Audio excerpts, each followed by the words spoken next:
মৰমৰ ছাত্ৰ ছাত্ৰীসকল তোমালোকক মই 6, 7, 8ৰ সহায় হোৱাকে ৰচনা দিবলৈ বিচাৰিছোঁ। ৰচনাখিনি তোমালোকে মই এখন এখনকৈ দি থাকিম, তোমালোকে তাৰ পৰা লিখিবা। আৰু এতিয়া আজি মই আৰম্ভ কৰিছোঁ মোৰ প্ৰিয় সাহিত্যিকজন। এতিয়া মোৰ প্ৰিয় সাহিত্যিকজনৰ বিষয়ে এইটো ইয়াত দিয়া আছে, চোৱা। অ' মোৰ উপজা ঠাই, অ' মোৰ অসমীয়াই, চাই লওঁ এবাৰ মুখনি তোমাৰ, হেঁপাহ মোৰ পলোৱা নাই। আৰম্ভণিটো চোৱা। এতিয়ালৈকে যিসকল সাহিত্যিকৰ ৰচনাই মোৰ মন জয় কৰিছে, সেইসকলৰ ভিতৰত সাহিত্যৰথী লক্ষ্মীনাথ বেজবৰুৱাদেৱৰ সাহিত্য কীৰ্তিয়ে মোৰ মনত দকৈ সাঁচ বহুৱাইছে। সেয়ে সাহিত্যিকৰ প্ৰসংগত মোৰ মনত উদয় হোৱা প্ৰথম সাহিত্যিকজনৰ নাম হৈছে লক্ষ্মীনাথ বেজবৰুৱাদেৱ। আধুনিক যুগৰ আৰম্ভণিৰ পৰা দ্বিতীয় মহাযুদ্ধৰ আগলৈকে প্ৰায় অৰ্ধ শতাব্দীকাল অসমীয়া সাহিত্যৰ বিভিন্ন অংগসমূহ বেজবৰুৱাদেৱৰ পৰশত ঠন ধৰি উঠিছিল। সেই ফালৰ পৰা বেজবৰুৱাদেৱক এজন যুগ সৃষ্টিকাৰী লেখক আখ্যা দিব পাৰি। চমু জীৱনী। অসমৰ এটা ঐতিহ্যমণ্ডিত পৰিয়ালৰ বংশধৰ লক্ষ্মীনাথ বেজবৰুৱাদেৱৰ পিতৃৰ নাম আছিল দীননাথ বেজবৰুৱা। তেওঁ ইংৰাজৰ আমোলত মুন্সিফৰ চাকৰি কৰিছিল। 1868 চনৰ 19 নৱেম্বৰ তাৰিখে তেওঁৰ দেউতাক নগাঁৱৰ পৰা বদলি হৈ নাৱেৰে সপৰিয়ালে বৰপেটালৈ আহোঁতে বাটতে আহঁতগুৰি নামে ঠাইত নাৱৰ বুকুতে লক্ষ্মীনাথ বেজবৰুৱাৰ জন্ম হয়। বেজবৰুৱাদেৱৰ নিজৰ ভাষাত ক'ব লাগিলে তেখেত ভূমিষ্ঠ নহৈ নৌকাস্থহে হৈছিল। চাকৰিৰ কামত দেউতাক নানা ঠাইলৈ বদলি হোৱাত লক্ষ্মীনাথৰো অসমৰ বিভিন্ন ঠাইৰ লগত পৰিচয় হ'বলৈ সৌভাগ্য ঘটিছিল। বেজবৰুৱা সৰুৰে পৰা অনুসন্ধিৎসু আৰু পৰ্যবেক্ষণশীল স্বভাৱৰ আছিল।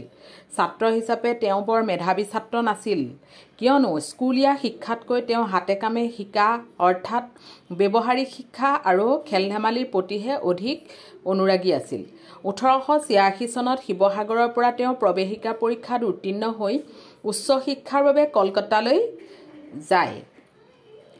কলকাতাৰ ৰিপন কলেজৰ পৰা তেওঁ স্নাতক ডিগ্ৰী লাভ কৰি স্নাতকোত্তৰ আৰু আইন পঢ়িবলৈ আৰম্ভ কৰে। কিন্তু সেই কাম আধৰুৱা কৰি এৰি আহি তেওঁ ব্যৱসায় কৰিবলৈ লয়। পিছে ব্যৱসায়তকৈ সাহিত্য চৰ্চাত তেওঁ মনোযোগ বেছি আছিল। এতিয়া এইফালে চাবা। 1891 চনৰ 23 বছৰ বয়সত বেজবৰুৱাদেৱে কলকাতাৰ বিখ্যাত ঠাকুৰ পৰিয়ালৰ কন্যা প্ৰজ্ঞা সুন্দৰী দেৱীৰ পাণি গ্ৰহণ কৰে, মানে বিয়া পাতিলে। 1938 চনৰ 23 মাৰ্চ তাৰিখে ডিব্ৰুগড়ত অসমীয়া সাহিত্যৰ কাণ্ডাৰী বেজবৰুৱাদেৱে ইহলীলা সম্বৰণ কৰে। সাহিত্যিক বেজবৰুৱা কলকাতাৰ কলেজত পঢ়ি থকা কালতে তেখেতে চন্দ্ৰকুমাৰ আগৰৱালা, হেমচন্দ্ৰ গোস্বামী আদি কেইগৰাকীমান বন্ধুৰ লগ লাগি জোনাকী নামৰ এখন মাহেকীয়া কাকত উলিয়ায়। ছাত্ৰ অৱস্থাতে বেজবৰুৱাই সাহিত্যৰ সাধনা আৰম্ভ কৰে। প্ৰথম বছৰ জোনাকীত তেওঁ ধেমেলীয়া নাটক লিটিকাই খণ্ড খণ্ডকৈ প্ৰকাশ পায়। তেওঁ অসমীয়া সাহিত্যৰ আজীৱন সাধক আছিল। 1909 চনত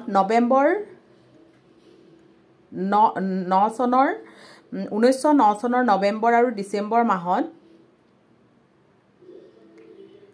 প্ৰথম ভাগত তেখেতে বাঁহী নামৰ মাহেকীয়া কাকত এখন সম্পাদনা কৰি উলিয়ায়। এই কাকতখনে অসমীয়া সাহিত্যৰ জগতত এচাম লেখাৰো জন্ম দিছিল। এইচাম লেখকে পিছলৈ সাহিত্যৰ বিভিন্ন শাখা শাখালৈ বিশেষ বৰঙণি যোগাইছিল। বেজবৰুৱাদেৱৰ ৰচনাই নাটক, উপন্যাস, চুটিগল্প, হাস্য বা ব্যংগাত্মক ৰচনা, কবিতা, জীৱনী, সমালোচনা আদি সাহিত্যৰ প্ৰায় সকলো দিশকে সামৰি লৈছিল। কবিতা। এতিয়া কবিতা চোৱা। কদমকলি তেওঁৰ একমাত্ৰ কবিতা পুথি। এই পুথিখনত পুৰণি অসমীয়া লোকগীতৰ আৰ্হিত ৰচিত কেইবাটাও কবিতা প্ৰকাশ পাইছিল। তাৰ ভিতৰত ধনবৰ আৰু ৰতনী, মালতী, নিমাতী কন্যা আদি উল্লেখযোগ্য। তেওঁ কবিতাৰ মাজেৰে মানৱীয় প্ৰেম, স্বদেশ প্ৰেম, স্বজাতি অনুৰাগ আদি সুৰ নিখুঁতভাৱে ফুটি ওলাইছে। বিন বৰাগী, অসম সংগীত, অ' মোৰ আপোনাৰ দেশ আদি কবিতাত তেওঁ অসমীয়া জাতিৰ গুণ গৰিমাৰ কথা সোঁৱৰণ কৰি দেশবাসীক জাগ্ৰত হ'বলৈ আহ্বান জনাইছিল। এই কবিতা পুথিখনেই কৃপাবৰ বৰুৱা ছদ্মনামত ৰচা কেইটামান হাস্য ৰসাত্মক কবিতাও আছে।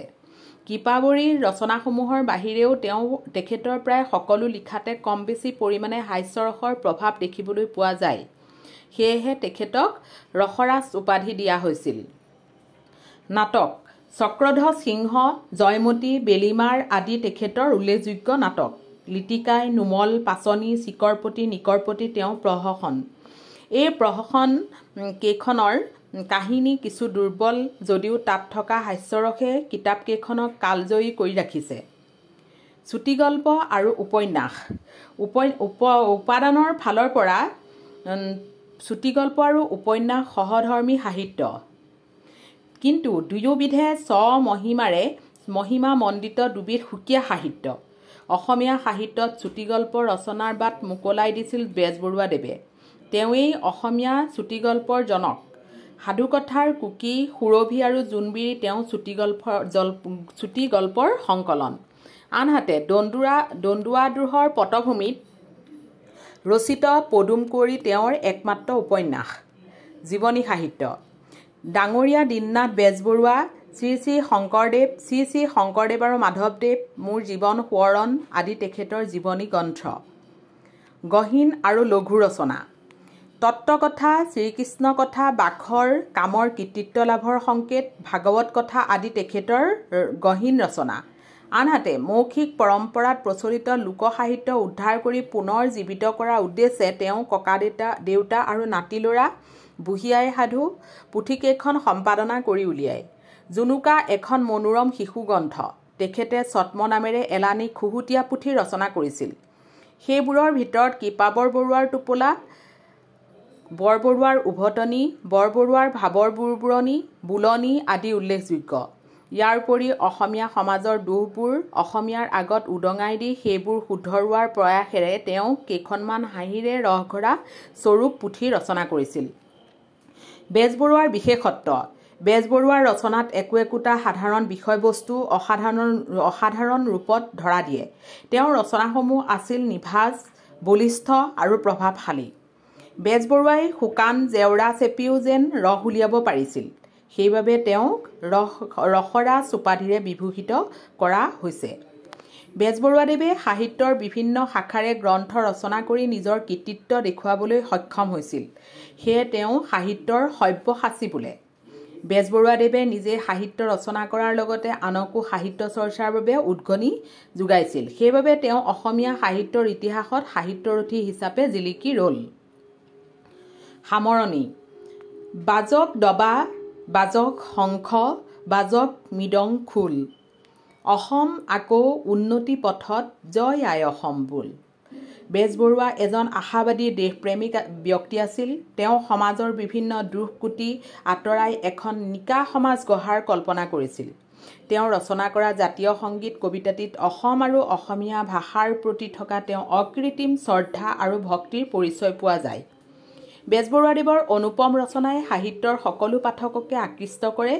তেখেতৰ হাস্য ৰসাত্মক ৰচনাই পাঠকক হাঁহিৰ খোৰাক যোগায়। তেওঁ নৈতিক শিক্ষাযুক্ত লিখনিয়ে মোৰ জীৱনত যথেষ্ট প্ৰভাৱ পেলাইছে, যাৰ বাবে মোৰ প্ৰিয় সাহিত্যিকসকলৰ ভিতৰত বেজবৰুৱাদেৱক মই সৰ্বোচ্চ আসনত আৰোহিত কৰিছোঁ। এনে মহান ব্যক্তি এজনৰ বহুমুখী প্ৰতিভা কম কথাত প্ৰকাশ কৰিবলৈ যোৱাটো ধৃষ্টতাৰ বাহিৰে আন একো নহয়। আজিলৈ ইমানতেই। এইখন ৰচনা তোমালোকক দিলোঁ, তোমালোকে লিখিবা আৰু মনত ৰাখিবা।